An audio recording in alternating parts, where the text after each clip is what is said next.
kashiyo arbike sabaye sima magikani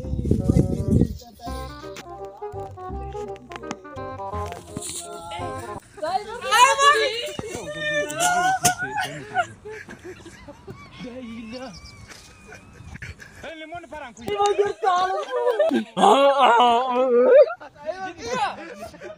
lu bawa ikutan deh. Itu mah. Berbaju kata. Ambil lari apa lari? Agam. Ini makan dulu. Ini makan dulu.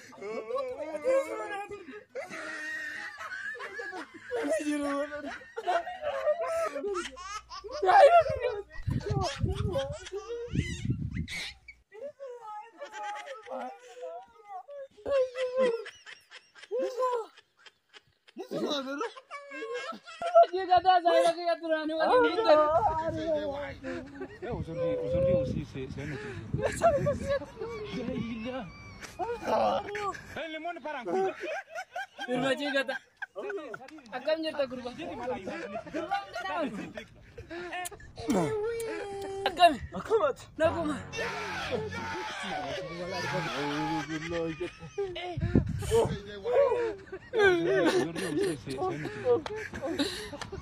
Saya ke jalan.